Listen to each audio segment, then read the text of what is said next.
Science claims it's working to cure disease, save the planet, and solve our greatest mysteries. But what's it really up to?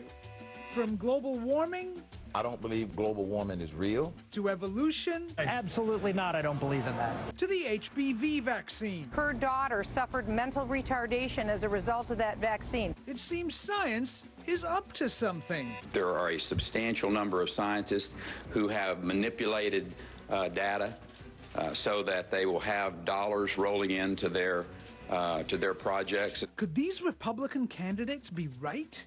Tonight, we answer the question, science, what's it up to? To get the cold, hard facts on science, I sat down with Republican strategist Noelle Nikpour.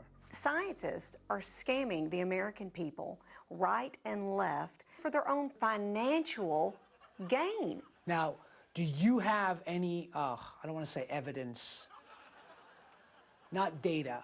I think every American, if they really thought about it, would have a gut feeling that some of these numbers that the scientists are putting out are not right. I knew it.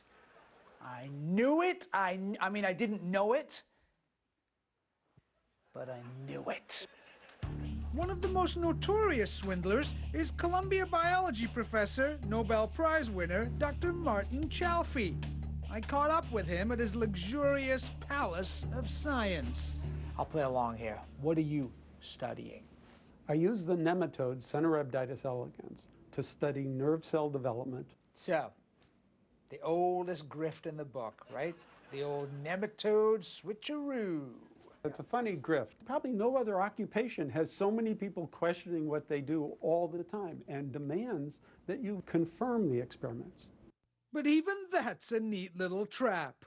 Scientists are the only people qualified to comment on scientific theories. This is what raises doubt with not only Republicans, but Americans. It's like, why are surgeons the only ones allowed to perform surgeries?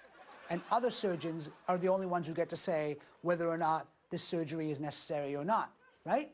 Absolutely. Doesn't make any sense. It never makes any sense. And the only other people that can check to make sure that they're not manipulating Are the data, other scientists. they're very smart, these scientists. That's what I'm saying. It's all too obvious once you know the scam. It's not really a scam. All that we do in science is subjected to a process called peer review. But who are your peers? The peers are other scientists. Bingo. It's like you went on trial for rape and the jury is full of rapists.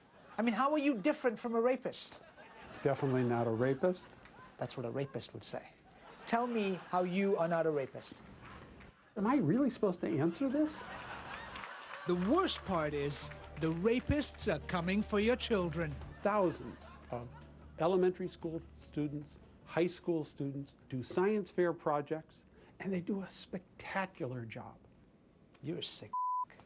You're not going to get away with this.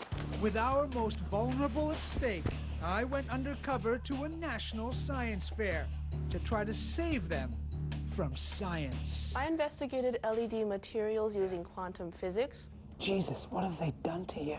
I needed to open their eyes. I did a computer simulation of dark matter effects on galaxy rotation. I know. You're just a bright-eyed kid stepping off the school bus, just wanting to know how the universe works, right? Yeah. Who told you that this data is true? My brain got me these results and this conclusion. Stop listening to your brain. Start listening to your heart. Years from now, a video of this pops up on the internet, and you're going to break your parents' heart. My parents support me. They think science is good. Pretty soon, you're hooked on that grant money, looking for the next big score. That's how it works. Is that what you want? Yeah. Sorry, what? Yeah, this has taught me a lot. What I witnessed was heartbreaking. And sadly, whether science is peddling quantum physics or evolution, the corruption of our children happens every day, right under our noses. It's very confusing for a child to be only taught evolution, to go home to a household where their parents say, well, wait a minute, You know, God created the earth. What is the point of teaching children facts if it's just going to confuse them? It confuses the children when they go home. We as Americans, we are paying tax dollars for our children to be educated. We need to offer them every theory that's out there. It's all about choice. It's all about freedom. I mean, it should be up to the American people to decide what's true. Absolutely. Doesn't it make common sense? Tragically, the future offers little hope. You want to be a scientist? Yeah. This country is in big trouble, and it's all because of people like you. Sorry. Sorry is not good enough.